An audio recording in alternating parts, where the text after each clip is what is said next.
Ah, yes. Looking at battle paintings in an art gallery. It is a pastime for me now that I am retired from the army. It is hard for me to believe that it is years since I saw my last battle. And with that battle, the fall of the Grand Empire of France. Yes, I, Frederick Gautier, served with Napoleon from the early days of 1796 to the end of an era in 1815. Those were the most important years of my life. And in these battle paintings, I relive those years, the Napoleonic era. Take the painting over there, for instance, one of my favorites.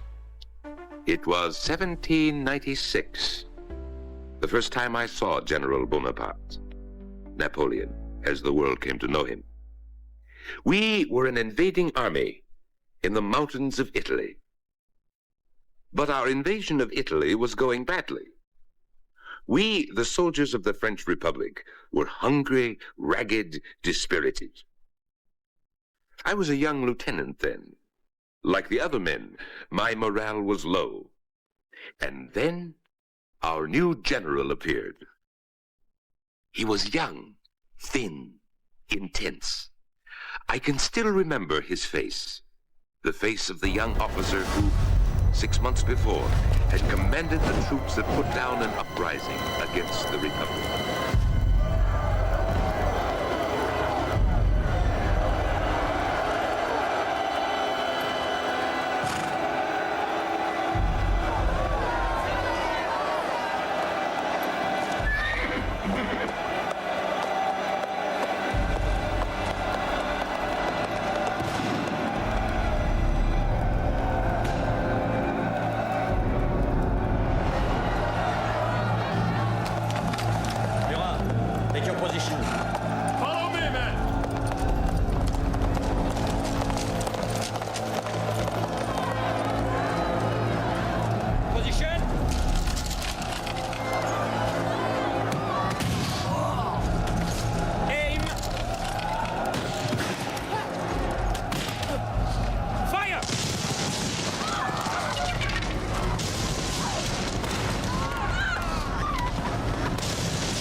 Was command of the army of Italy.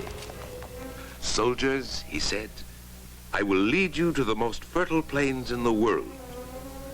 And he did. Through the mountains, down into the Po Valley, and onto the plains of Lombardy. In a swift, brilliant campaign, he conquered northern Italy.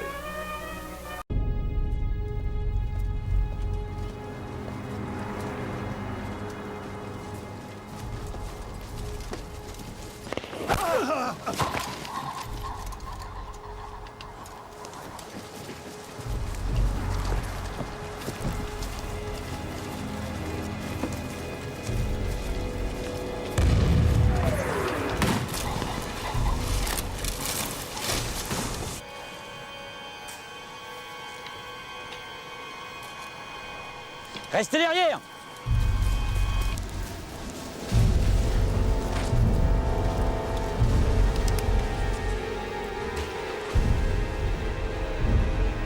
Faut s'emparer de ce pont.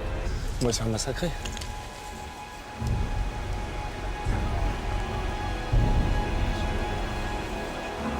Sauf si on passe au pas de charge. Non seulement on sera moins longtemps dans leur ligne de mire, mais ça peut les impressionner et les faire douter. La charge. Pas la charge. La charge, général? Vas-y, garçon. Et mets-y tout ton cœur.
Les hommes disent que tu t'es battu comme un petit caporal.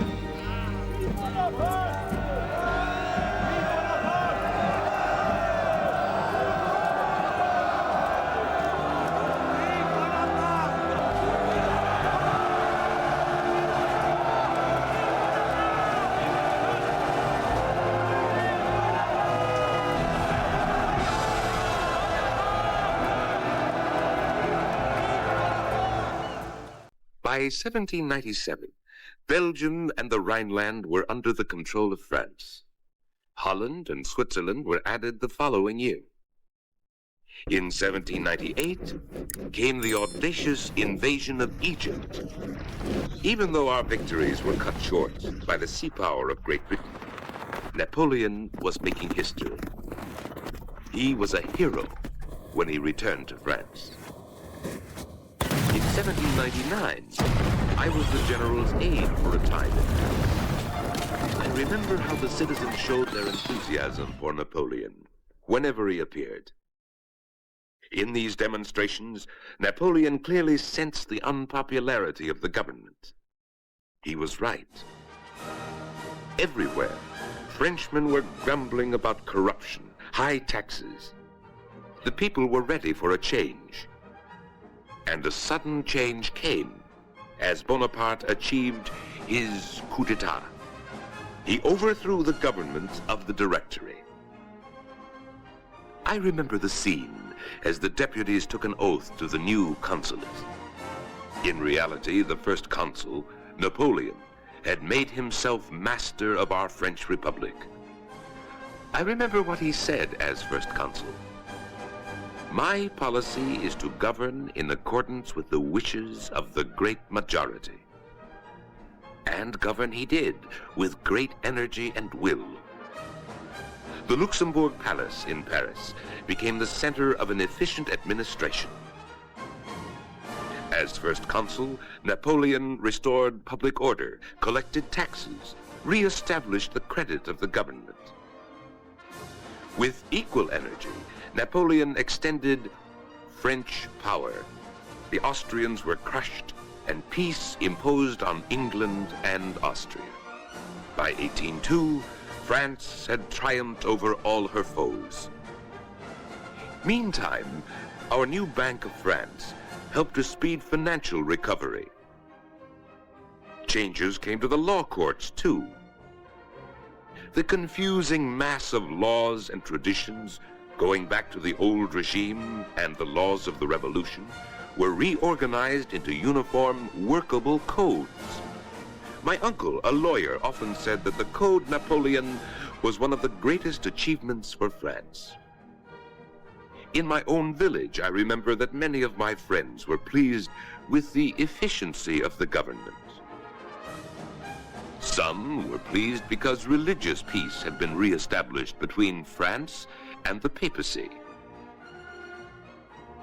Others were pleased because the revolutionists' dream of a unified system of education for our young people was being realized.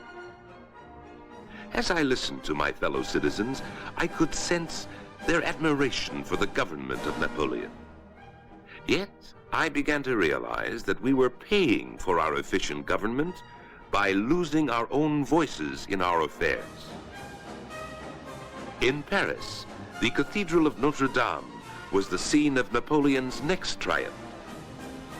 Here, on December 2nd, 1804, Napoleon crowned himself Emperor of the French. Later, he said, "I shall fuse all the nations into one." To achieve that end, Napoleon would eventually resort to aggression and oppression. I remember the emotional scene as his army officers swore allegiance to the imperial standards that we would once more carry to battle. Yes, those were the years, 1805, 1806, 1807, when the empire rose to its peak through conquest. Take 1805, for instance. I remember our bivouac in Austria, before we met the Austrian and Russian armies. I can still see the long lines of our army moving into the decisive Battle of Austerlitz. The fighting was bitter, but it ended with a great victory for France.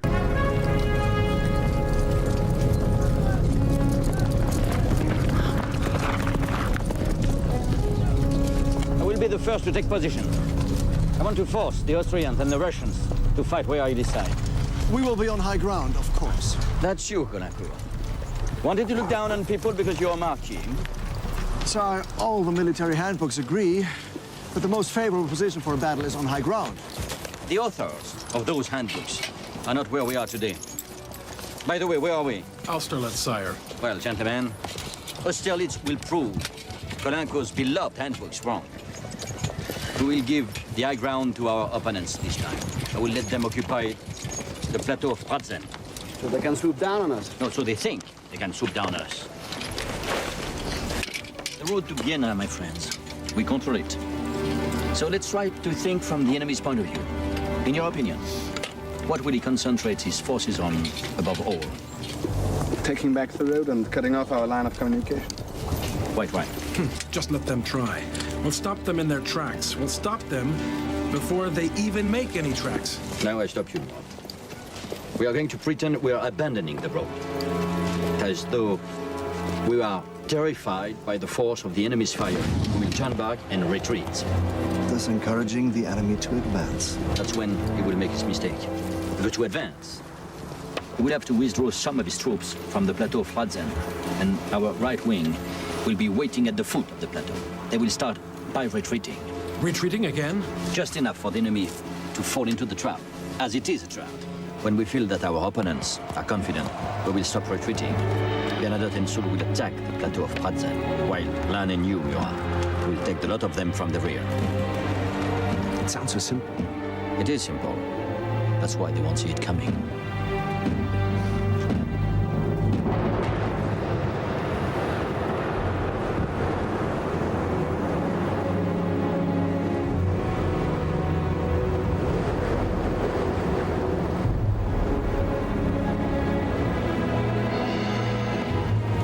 Mist, sire. No, Colincourt. It's a blessed mist. It stopped the Austrians and the Russians spotting our positions and seeing our regiments assemble on the plains. Davout, take advantage of it and get closer to Kutuzov's main army. Very well, sire. What about me, sire? Give me 10 minutes and I'll take the plateau of Pratzen. Yes, indeed, Soult. I'm counting on it. Only wait for the mist to lift. The sun is going to appear. I can feel it. It's very near. We understand each other, the sun and I. Back to the sun before? Yes. The mist was for the trap. The sun will be for victory. Its light will strip away the enemy's arrogance when it reveals how close we are.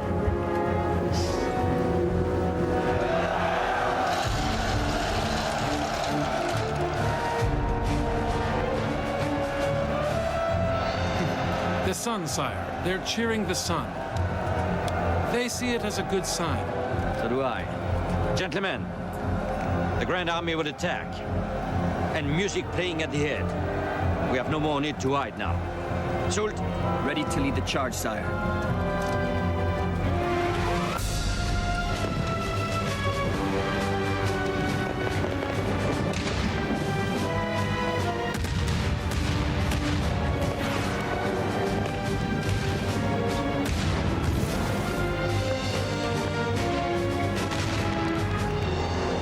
it's always so beautiful at the beginning.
Your turn, Lan. Sweep across the plain with your 5th Battalion. Murat will be just behind you.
After our victory at Austerlitz, the Emperor Francis surrendered to Napoleon. Francis surrendered his title of Holy Roman Emperor. After Austerlitz, Napoleon continued to remake the map of Europe. Lands were added to French control as the Holy Roman Empire was dissolved. The Grand French Empire, as Napoleon called it, included much of Europe. The symbol of the French eagle would now be stamped on more lands. Prussia was next to challenge the French. In 1806, the armies met at Auerstedt and Jena. I remember the Emperor's leadership at Jena. The furious charges, the great masses of troops. We completely defeated the Prussian armies. Prussia was allied to France. The next year, 1807, the Grand French Empire faced a giant challenger, the vast Empire of Russia. At Eylau, and later at Friedland, bloody battles were fought. I remember a summer day at Friedland when the incessant hammering of artillery smashed the Russian lines. Napoleon was at the high point of his power as he met the defeated Emperor Alexander of Russia. The two emperors planned to divide Europe between them. After the Treaty of Tilsit, France would dominate Europe west of a line starting at the Niemen River, and Russia east of it. Napoleon had now forged a huge empire. At reviews and celebrations, the people cheered their empire and their army. But at the same time, we were becoming aware that our empire was facing serious trouble. I talked with an old friend, an officer in our Navy, who told me how much trouble our old enemy England was causing us. He explained that the English fleet was destroying our sea trade. English warships hung off our ports, and we could not drive them away. To answer this threat, the Emperor closed the continent to England by a counter-blockade called the Continental System. Napoleon signed decrees to enforce his continental system. He wanted to make the continent independent of England and her colonies. But instead, we suffered financial crisis. Many French businessmen failed. Even our small shopkeepers felt the pinch of the economic blockade. The popularity of the government fell as the supply of certain imported goods, such as tea and coffee, became less and less. And soon, in the lands we had conquered, open opposition.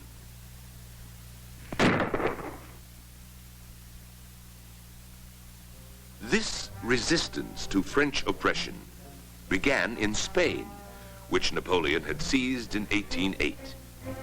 Spanish nationalists, helped by an expeditionary force from England, fought Napoleon. Resistance came too in Austria and Prussia. In 1812, Napoleon decided to make one more grand assault to crush his enemies. Russia was to be invaded. He's decided to open his ports to England while taxing the French. I must wipe away my melancholy and begin the march to Moscow. I've convinced the heads of Europe of this resolution, and so I command the combined forces of France, Austria, Italy, Germany, and Poland. I see nothing but success in my future.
tomorrow we will resume our advance. Moscow is now only 200 miles away.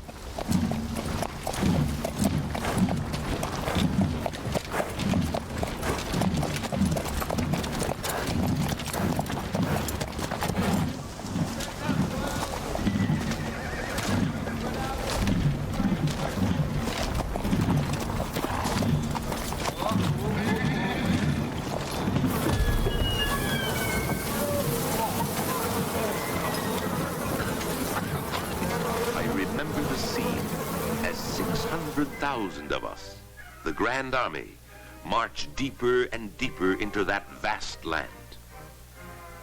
At first, we seemed to win. Then we had to retreat. It became a disastrous rout, the beginning of the end. We fought stubbornly, desperately, but 500,000 of our men were left behind in the snow and ice of Russia. The Grand Empire began to disintegrate. The nations of Europe united to begin the final war of liberation. At Leipzig, the Battle of the Nations was fought, which broke the empire's power. From many directions, the Allies invaded France itself. Even civilians fought, but France was overwhelmed by the Allied armies. Napoleon abdicated. The empire was ended in France and in Europe. Yes, an era had ended.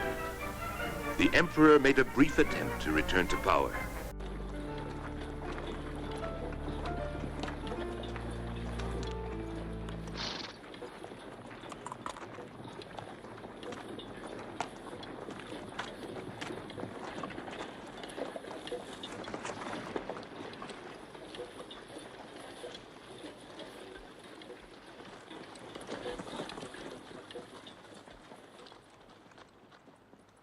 En position!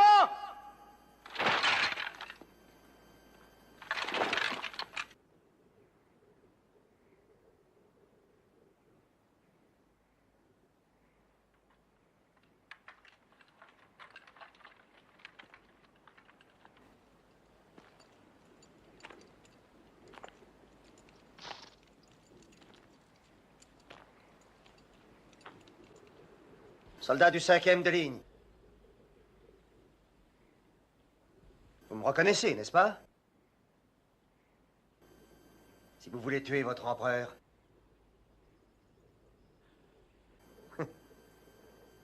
tirez.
But after Waterloo in 1815, his dictatorship ended forever.